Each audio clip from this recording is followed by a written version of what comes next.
Hello there, ladies and gentlemen, and welcome to another episode of CookieCast. Today on CookieCast, it's NFL football. That's right, American football. American, yes. There's no guest, no guest prediction, no nothing. Guests let us down this week because they're letdowns. So Stats Mistress also phoned in this week. I mean, it would have been a disaster if it hadn't have been for the fact that the glamorous co-host and myself steered through the choppy waters of NFL football and brought you a glorious NFL football podcast. If you're in the mood for subscribing to things and you're a YouTube fan, put the two things together, subscribe to the YouTube channel. That way you get to keep up to date with everything coming from CookieCast. And I believe that's a good thing. So here we go. This is CookieCast. Laces out.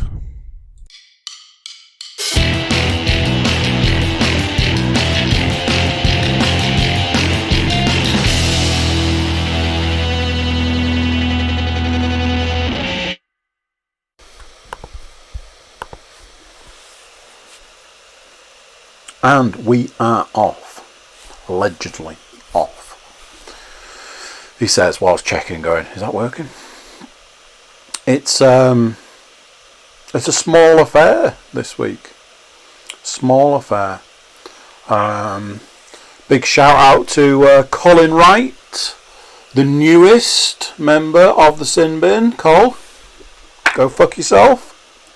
I honestly hope... I can't remember if it's me going up against Cole this week. If it is, I hope I absolutely destroy you. And if it's me going up against Tim this week, likewise, because he's the founding member of the Sin Bin and can also follow suit. I'd say that they're more than welcome to come on and debate me in that field, but. So yeah, it's the NFL podcast. There's no easy way to say it, I'm afraid. It's the NFL podcast. Everybody has deserted us this week, Mr. Williams. I feel we may have said the wrong thing at some point.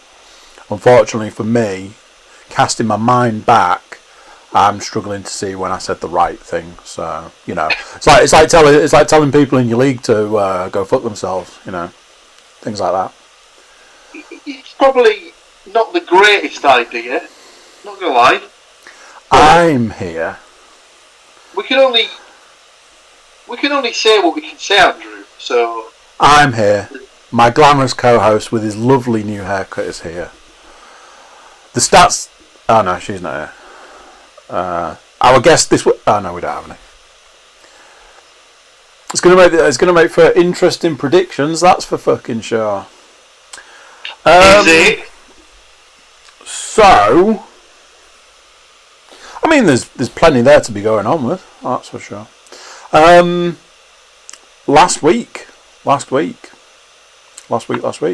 Some interesting developments last week. I want to get this right out there, right on Front Street. Okay? Before the rumours start circulating. I may not have a lot of time for the man.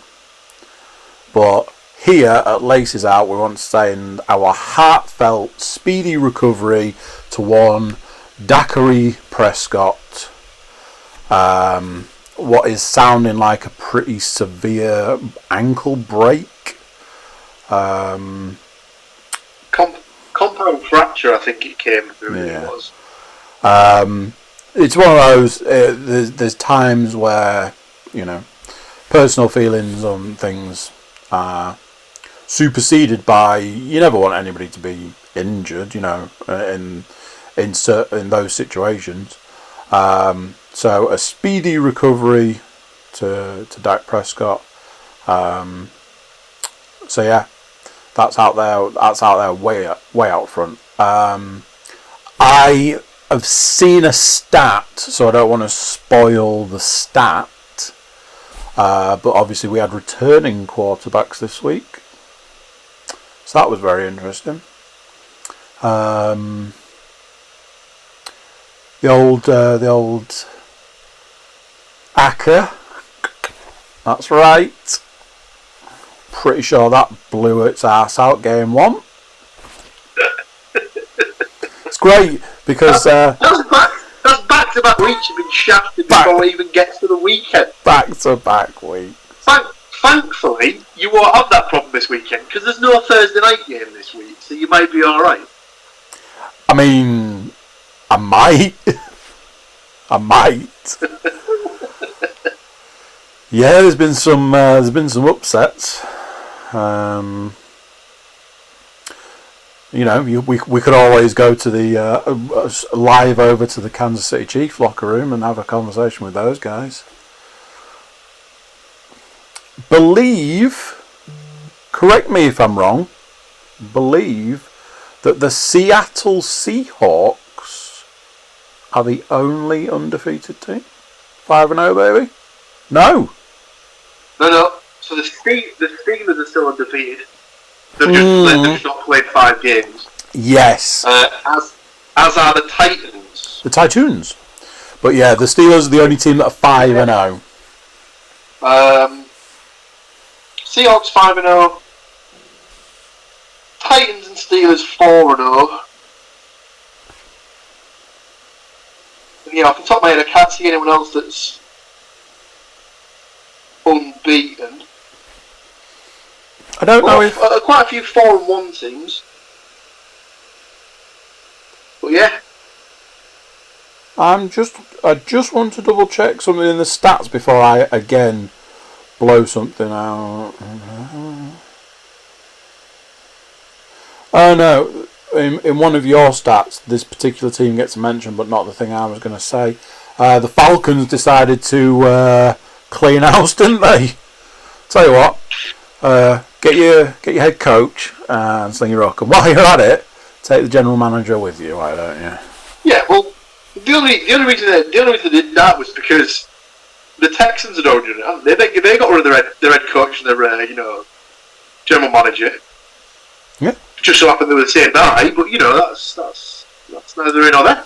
So it's the trendy thing to do in the 2020 NFL season. So, did you ever win in the fantasy this week? Oh yes, I did. I've done my usual. Started out real nice, looking real good, and then 3 weeks in, shit the bed, and then it's just downhill from there. So I've had yet another loss. What was comforting though was in the other league,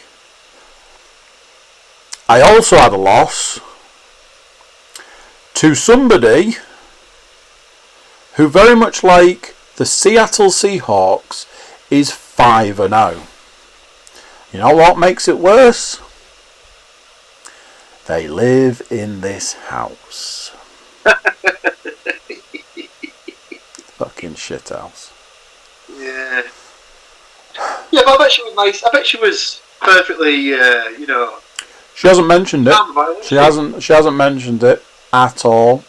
No point. She didn't even mention it before the games. If I beat you this week, I'm going to go 5-0. There was no ifs because she didn't just beat me. Was it a bit of a pounding? It was International Women's Month. If anybody gets that Deadpool reference. So, trying to think the order of business. Do we need to check who won the predictions? Because I'll tell you this much: nobody won any money in our house. So I could only. No, we'd usually do something like we'd get season-long predictions. Can't do that. There's no. So as to not sway any sort of feeling of who might make it to the Super Bowl. But as there's no guess, I'll just text Colin. I don't know.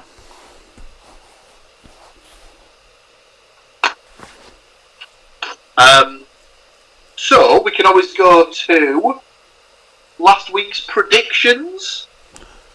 Go.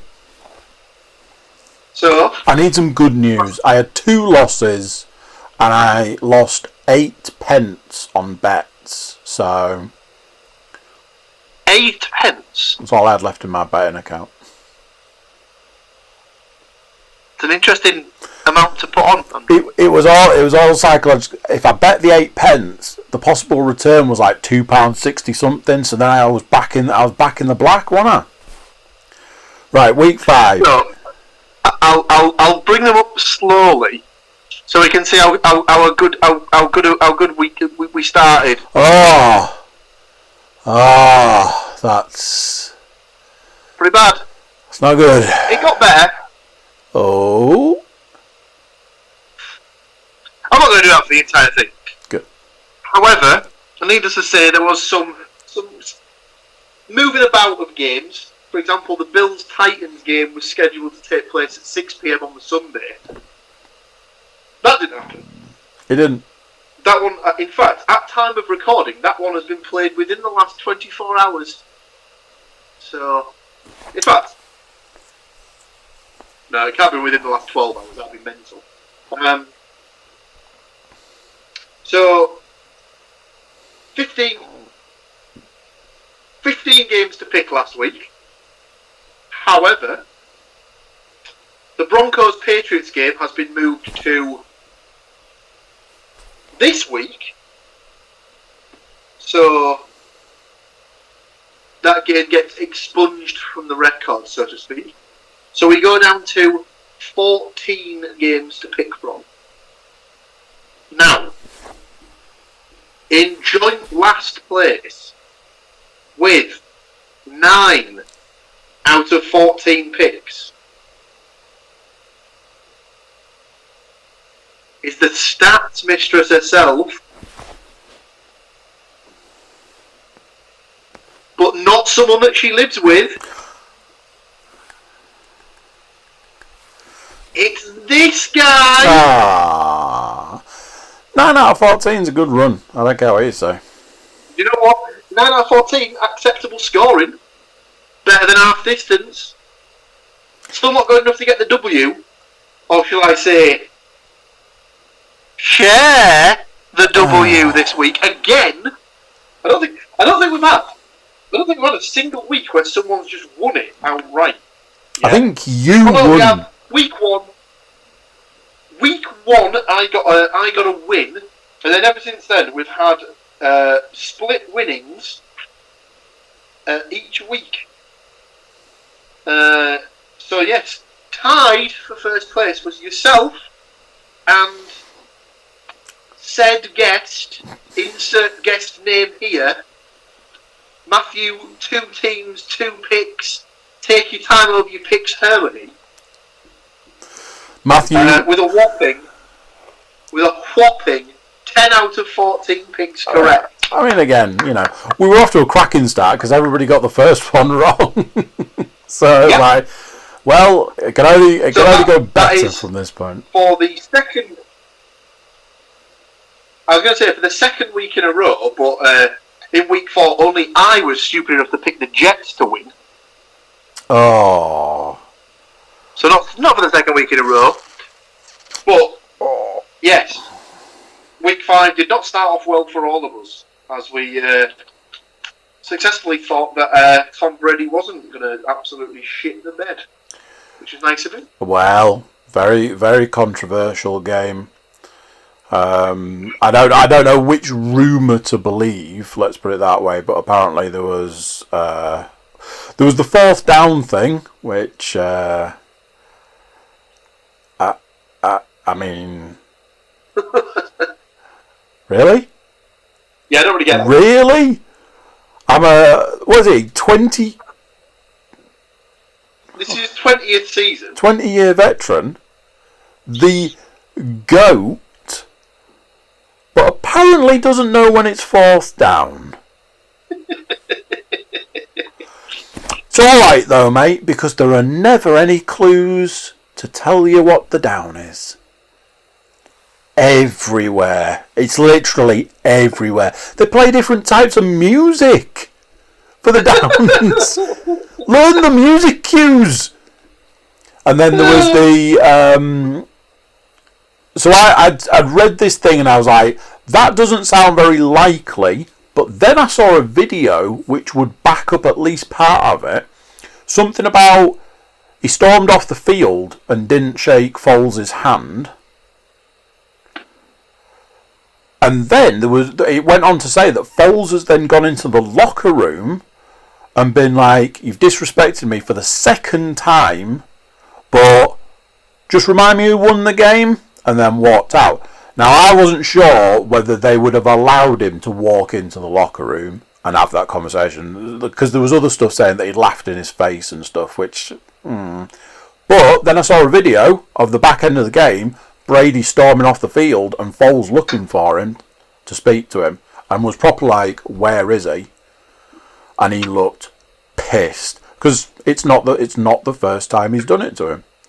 So you put the video and what else was said together, and there's a possibility that was true. Who knows? So that's the picks. Well, just to tie up some season-long overall scores and whatnot, with your half win, that takes you on to 2 points for the season. For the guest, so the rotating or rolling guest, that puts them on to 1.5 wins this season. Leanne, still to get off the mark. Oof. And I also have 2 wins this season. So, currently have a little tie. Me and they. At the top of the league. I'll tell you something, with those kind of numbers, you and I should start a podcast. So, the way things usually go is the stats mistress would now burst in through the door purely to sit down and tell us all some stats. Like the Kool-Aid man. Like the Kool-Aid man. She is doing some of that stupid exercise rubbish, that nonsense that them weirdos do. Exercise. So, I have calculated the best possible way to take our 12 stats for the week and divide them equally between me and my glamorous co-host, Mr. Williams. And basically, I've got the first 6 and you've got the back 6. There are some injuries. Admittedly, we have covered some, but some interesting injuries definitely impact for fantasy football fans. Let's do some stats and see where we end up. I'm sure the first stat is going to be a winner with everyone. So, stat number 1. Credit where credit's due. Nate Davis, USA Today, brings all the stats into the world, and then the stats mistress takes those stats, hand picks the juiciest stats of the bunch, the juiciest stats, and then spits them onto the page and sends them through electronic mail to this guy. So, without further ado, stat number 1 for Week 5, NFL season 2020. Washington quarterback Alex Smith played football Sunday. That's the end of the stat. It isn't. For the first time in 693 days, since suffering a horrific broken leg November 18, 2018. An injury that nearly cost him his life due to the post-surgical infections and subsequent operations he endured. Smith was sacked 6 times Sunday after replacing injured Kyle Allen, but walked away at the end of the game. That was one of those. I knew the stat was in there, so I didn't want to talk about it too much, but they just kept showing his wife and kids. It's like, and she was just like, oh no. And he took a bit of a shoeing in that game. I'm pretty sure the directive was, don't you dare let his injury affect whether you sack him or not. It's like, Well, Aaron Donald didn't, did he? Because as soon as he came in the game, the first play, he was like, I think he came at the other one, he was like, and then he basically jumped on his back. On him like a backpack. He jumped on his back at one. Yeah, that was brilliant. Absolutely brutal. So, number 2, Cowboys quarterback Dak Prescott suffered a compound ankle fracture on Sunday and was hospitalised and scheduled to have surgery for what appeared to be a very serious injury, one that left him in tears as he was carted from the stadium. Prescott entered Sunday's game on pace to shatter the league's single-season record for passing yards and had never missed a game. He's hoping he makes a very speedy recovery. Obviously, we covered a lot of that. Number 3. Second rounder rookie, wide receiver Chase Claypool. Jeebus. Had a breakout performance against the Eagles with 116 yards from scrimmage and 4 touchdowns. The first Pittsburgh player to find the end zone 4 times in a game since 1968. G-bus.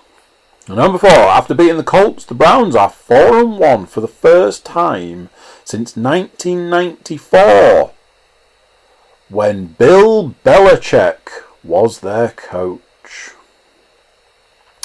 And number 5. The Seahawks improved to 5-0 for the first time in franchise history Sunday night, becoming the first 5-0 team of 2020.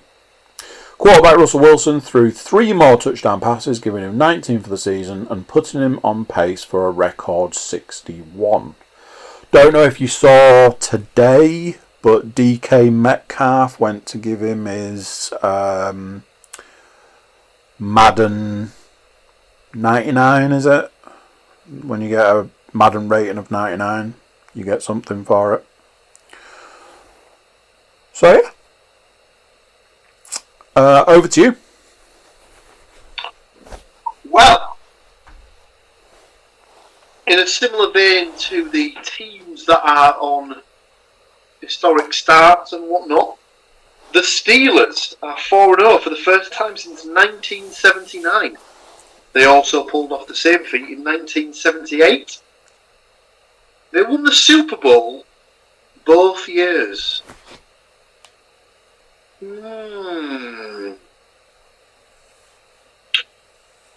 Chicago Bears quarterback Nick Foles is now 2-0 against Tom Brady after last Thursday's triumph. The other win came in Super Bowl 52 when Nick Foles was the game's MVP. Thursday marked the first time that the 2 quarterbacks who met in a Super Bowl faced up again in different uniforms. Very true. Quite a good stat. Running back David Montgomery scored the Bears' first rushing TD of 2020, making the final team to rush one in for 6. Wow. Las Vegas, with its array of offensive talents, outgained Kansas City 490 to 413 yards in Sunday's 40-32 upset. 2 of the Raiders' recent first-round picks, running back Josh Jacobs and wide receiver Henry Ruggs, I believe it's the third, Henry Ruggs the third, both from Alabama, all but that tied, roll tide. They combined for 203 yards of total offense and 3 touchdowns at Arrowhead Stadium. Next we have the Panthers. A lot of people thought their season would go straight in the toilet as soon as Christian McCaffrey hit the deck. Well, they've somehow managed to find themselves undefeated and have gone 3-0 without the all-pro running back. So they're doing pretty well for themselves. dear. As we discussed earlier, the Falcons have hit rock bottom.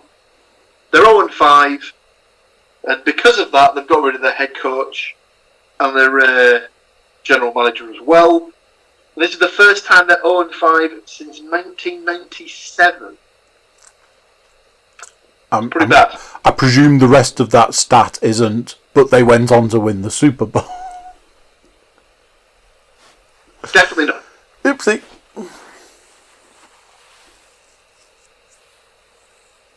Although, I'm fairly certain the next season they actually did get to the Super Bowl. I need to look at that because I think that might have been the season that they faced the Packers. I'll look into it. And then finally, we have some streaks that are ongoing. If you listen to the football podcast, you might pick up on the fact that we like streaks. So, Buccaneers wide receiver Mike Evans, Chiefs wide receiver Tyreek Hill, and Vikings running back Dalvin Cook are the only players to have scored touchdowns in every game so far this season. Now, I'm not saying that is absolutely where you should... And that, ladies and gentlemen, concludes your stats. There you go. Get all your money on those three. We've got what is said here to be Week 5 notable injuries to offensive players. Number 1. Minnesota Vikings star running back Dalvin Cook requires an MRI after suffering a groin injury. Obviously, we've got Dallas Cowboys quarterback Dak Prescott. Washington quarterback Kyle Allen suffered an arm injury in Sunday's loss to the Rams. Kansas City Chiefs wide receiver Sammy Watkins was exited early with a hamstring injury. Jacksonville Jaguars tight end Tyler Eifert injured his neck. Pittsburgh Steelers wide receiver Deontay Johnson was ruled out with back injury. Cincinnati Bengals wide receiver AJ Green suffered a hamstring injury against Baltimore, and Cleveland quarterback Baker Mayfield looked to be ailing in Sunday's win, but X-rays came back negative on his ribs. Big names there in the old injury stats. So, as we know, we like to have a little bit of a guess, a predict, some might say. And we encourage you to follow along at home with our predictions and then predict the games correctly. It's one of those things, if you want to get involved, tag us in something, whether it's a YouTube video, whether it's a Twitter, a tweet, even get something on the gram. Get something over to us that says, you're wrong, and here's the right picks for the week. And then we'll throw down and fight in the streets. Or something, I don't know. To make things nice and speed through it.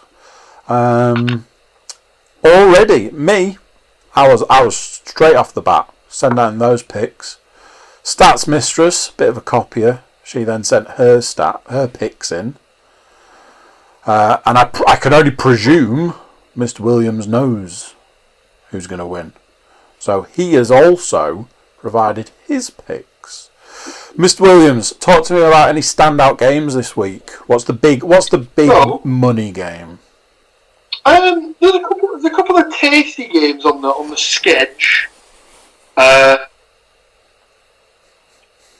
first one that stands out to me is the Cleveland Browns going up against the Pittsburgh Steelers. Yes.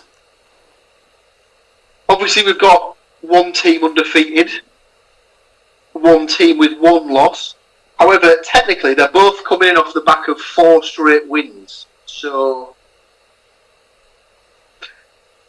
obviously, us here at the Cookie Cast don't really see this as much of a contest, as we've all picked the Steelers to win. Now, I did go a bit back and forth on this one, because I thought, well, the Browns are riding a bit of a hot streak at the moment. On Sunday, though, they were playing against the Colts, I believe. Yeah, they were. They were playing against the Colts.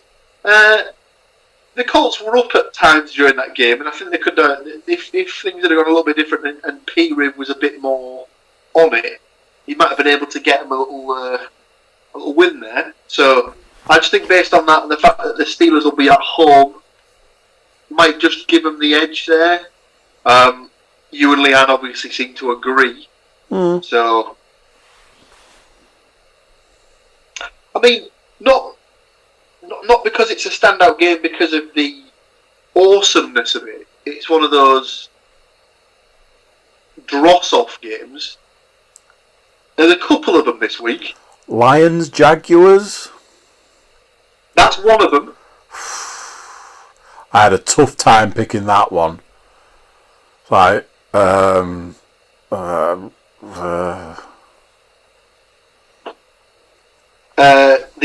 other dross-off games for me are Washington at New York Giants. Coin flipper. I think the decision was made by the fact that Washington have actually won a game. Well, I mean, you and Leanne have both gone for Washington to get another W. I've gone for the Giants to pick up a win here. Really? Just because the quarterback situation at Washington is just anyone's guess. At least the Giants have got a steady presence under centre. So that's what I think might give them the edge there for me.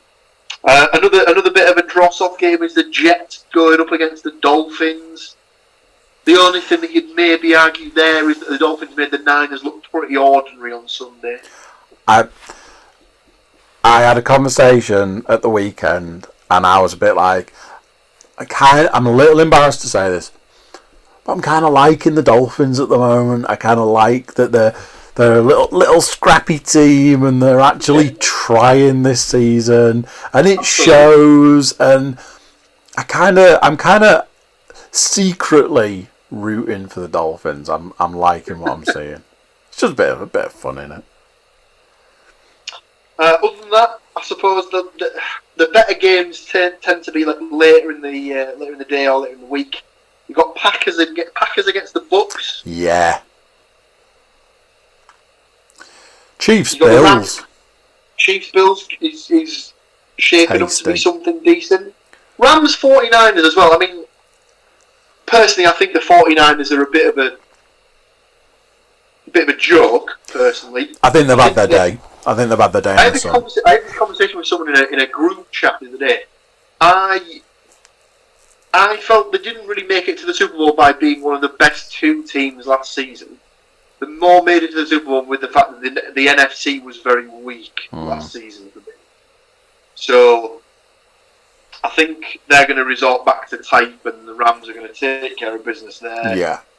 I know they've got a lot of injuries, but something's not quite right with that team for me, the 49ers.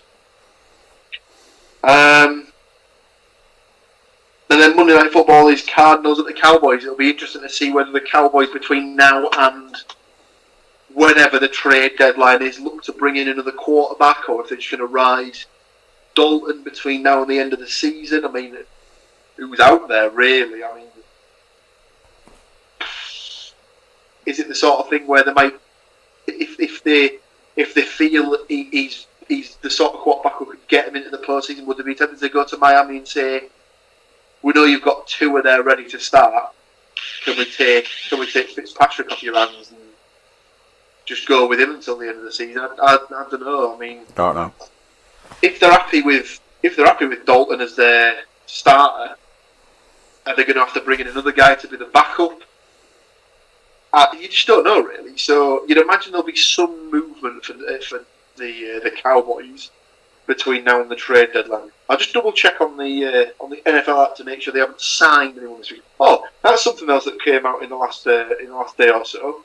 Le'Veon Bell released by the Jets. Yes. I mean, At this point in time, do we think Le'Veon Bell will get picked up again? I was surprised that the Jets took a gamble, but he seemed to have been doing okay.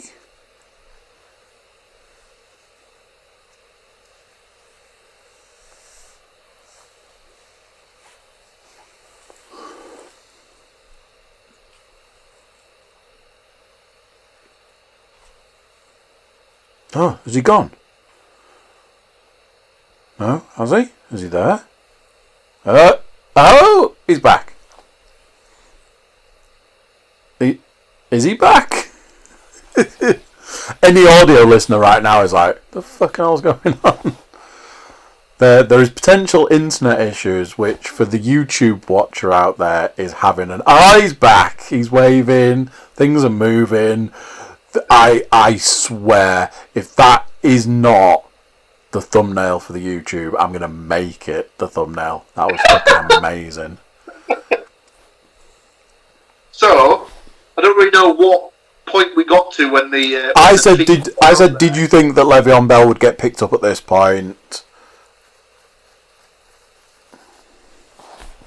I imagine there'll be some team out there that'll think we're probably not as healthy at running back as we probably could be.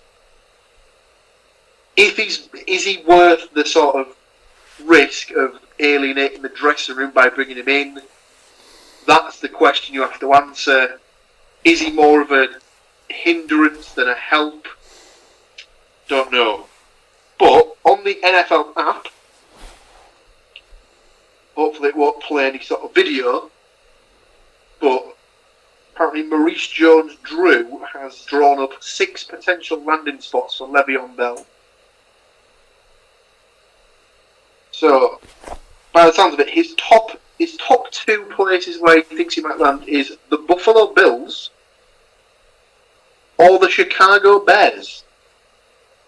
He could also go to the Colts, the Chiefs, the San Francisco 49ers, or possibly the most likely landing spot for him.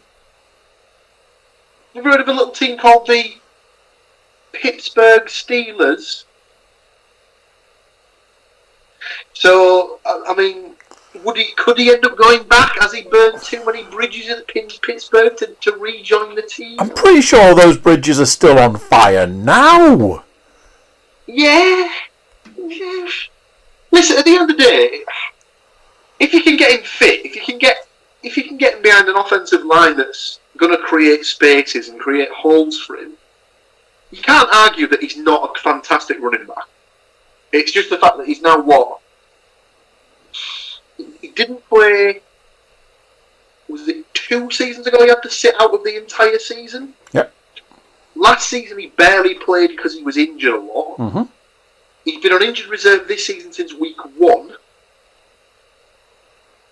Yeah. How many weeks are we talking before he gets back up to actual sort of game speed? We're already in week 6. Yeah. You'd argue it's going to take him at least a couple of weeks to get up to speed. So you're looking at week 10 before you're going to get some proper output out of him. I mean, if somebody... Is it more hassle than it's worth? What's his space, I suppose? If somebody was saying, oh, he might go to, like, the Bengals or something... It's the sort of person that... He's the sort of signing that will end up at the Patriots. I actually thought the last team you were going to say was the Patriots. I thought that was going to be it. And that wouldn't surprise me. It's right in the Bill Belichick wheelhouse, really. Yeah. It's a player who's got, questionable sort of personal problems. Is he a bit of a disruption? They did it with Antonio Brown last season and it didn't really work out for him. So is this like another chance of him sort of having a little bite of the cherry and saying, we'll have another swing at this one and see how we get on? But I can't envision a position where he doesn't get taken by somebody. Let's put it that way. Yeah, maybe. I don't know. It'll be interesting to see. That's for sure. Yeah. there you have it. There we go. A new week dawns. New games are just coming over the horizon. Join us next week as we talk about those games and how right or wrong we were, and do this little dance all over again. Predicting games is what we do. So yeah. Thank you for taking the time out of your busy schedule to join me and all these other people that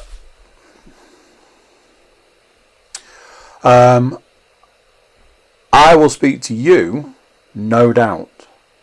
Some might say shortly, others might say next week. Depends which podcast you follow. Thank you very much.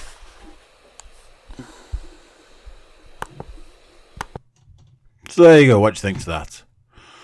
Might not have been anybody there with us, but we still managed to knock it out of the park. Well, at least I think we did anyway. YouTube watchers, if you're not subscribing, do subscribe. If you are a subscriber, get somebody else to subscribe. Do your good deed for the day.